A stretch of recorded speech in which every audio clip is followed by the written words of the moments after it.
We are only 9 or 10 days into Trump's administration at this point. It's already been a lot of shakeups. This is the word to all federal government employees that don't want to come back to work about the potential buyout. You either come back to work or you can resign, and we'll go ahead and give you 8 months' pay. The Trump administration has offered buyouts to millions of federal workers, and I want to talk about it on this quick video. I want you to stay tuned for later in the video. After I lay out some facts, I'm going to give you my honest opinion about what I think is happening. After 20 plus years in the government, I've got a perspective on this that you may want to hear. Now, yes, I got the email that all federal workers got, right? It was simply entitled where the subject line said fork in the road. As you guys know, almost all federal workers here in America were pretty much ordered to return back to the office for full-time work. So no more telework, no more working from home for federal workers, right? Which is tough, right? Because a lot of people were hired as telework employees in the last few years during the pandemic, right? So there's unions that are fighting this executive order to put everybody back in the offices. It's an executive order that is going to face some challenges in some lawsuits. So it's caused a lot of uproar. It's caused a lot of stress, a lot of nervousness, a lot of panic for federal government workers, right? Because everything has to shift and change immediately after maybe working from home for the last 3, 4, 5 years for a lot of them. So that's being fought in the courts. But at the same time, we all are, federal workers are preparing to return to work pretty quickly. And I think the point of that executive order to get everybody to return back to work was pretty much twofold. One, it was to fill all of these sort of empty federal government buildings, which are not being used to their full capacity right now, haven't been in the last 4 or 5 years. Now, all federal government buildings are not empty, right? They say OPM said about 50% of all federal workers were actually working some time in the office. So everybody is not working from home. Now, the second reason that I think this whole return back to the office executive order was put in place for was simply to trim the workforce and incentivize people to quit the federal government, right? Which would make the government smaller and potentially or hopefully more efficient is sort of what I think they're looking for. Now, if I'm wrong about that, guys, let me know in the comments below. I could be totally wrong and you have a different opinion. That's okay too, right? The second point I mentioned, though, about trimming the workforce, I think they want to trim it down by attrition, right? People sort of falling off and opting not to return back to the office and just quitting. Let's be honest. Telework is great for many of us, right? I don't have to list all of the reasons why working from home is better than working in the office. Look, if you can have a 1-minute commute versus a 30 or 45-minute or hour-long commute, that's a nice deal, right? So recently, federal workers have been sort of in a frenzy about this mandated executive order to return to the office. Then comes the huge offer that just happened a couple of days ago with the email that said fork in the road, right? This is the word to all federal government employees that don't want to come back to work about the potential buyout. Now, what was that offer?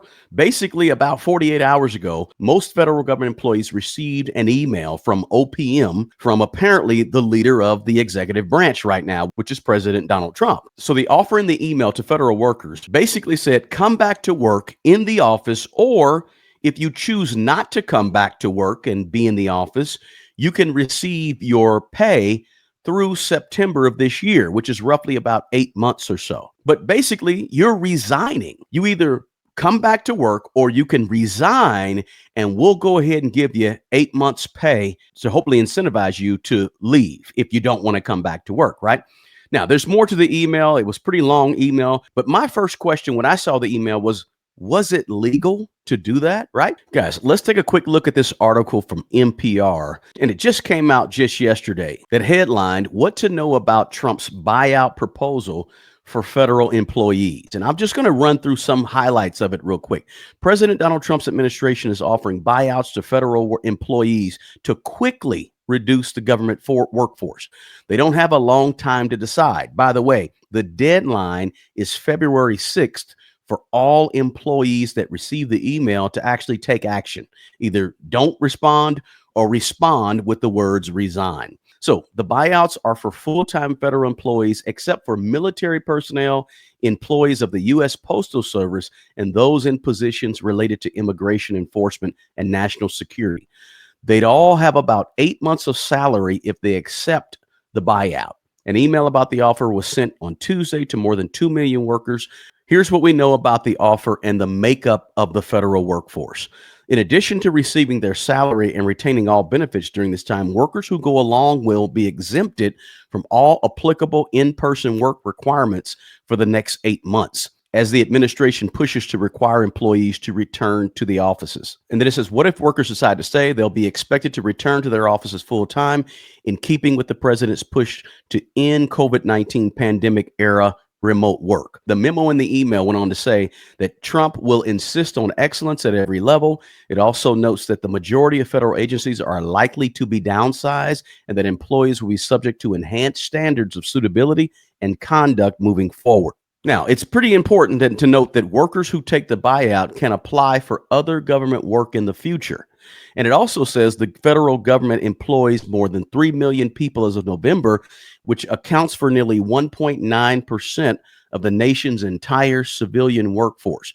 So we're talking about nearly 2% of all the workers in America work for the federal government. Now, when you exclude U.S. Postal Service employees and active duty military, that takes it down from 3 million people to about 2.4 million people, which is still a boatload of people, right? So it goes on to say that more than 2 million federal employees have gotten this buyout notice from the Trump administration. It goes on to say, how long do federal employees stay on the job? The average tenure for the federal employee is about 12 years, according to that same Pew analysis. And where do they work? The largest chunk of federal workers, nearly 20%, are in the D.C. area and also in the neighboring Maryland and Virginia areas, according to that analysis.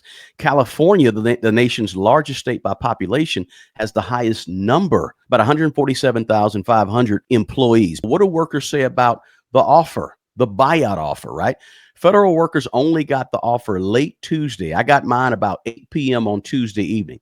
The proposal was criticized by the head of the American Federation of Government Employees Union, who said the buyouts were more of an effort to pressure workers who were not considered loyal to the new administration to leave their jobs. Now, here's my opinion, guys.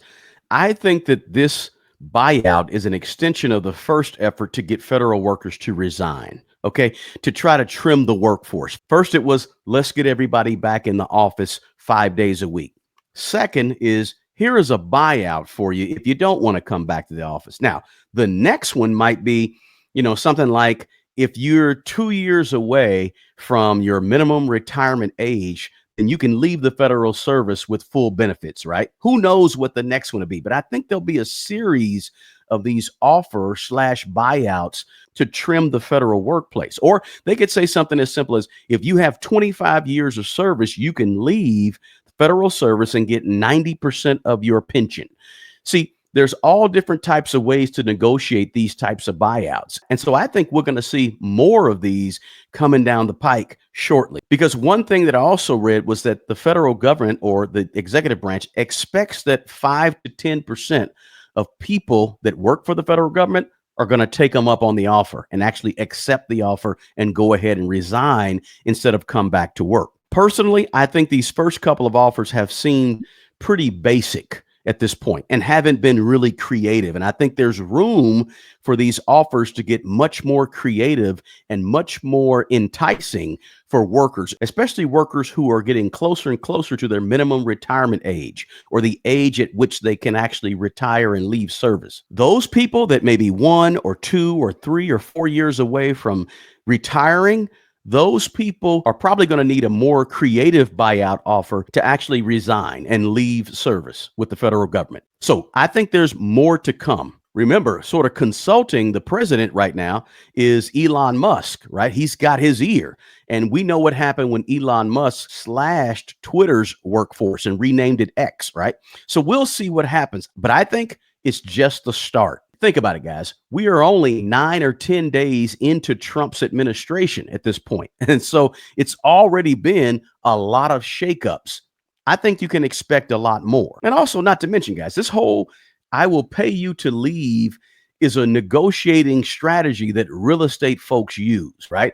Trump's been in the real estate game. He wrote The Art of Deal back in 1987. So he's been knee deep entrenched in negotiating for 30 or 40 years or more. And when you're in real estate, it's always a choice to say, hey, I'll pay you to leave. Here, he's just using a ploy or a negotiating strategy that he's used for many, many decades. Hey, I'll pay you to actually leave and separate and part ways with me. It's one of the things you do in real estate to get a tenant out of your building, right? You got a squatter or somebody that won't pay. You say, hey, look, I'll give you $300, $400, $500 just to leave, but you got to leave at this particular time, and you got to give a strong deadline, which is exactly what happened with this buyout here, right? Because everybody's given only about a little over a week to make a decision on whether or not they're going to part ways with the federal government. And usually it's a negotiating strategy that's a win-win strategy that real estate folks use all the time. But in this situation with federal government workers, I'm not sure it's going to work so well. It's a nice try, though. We'll see what happens. Now, remember,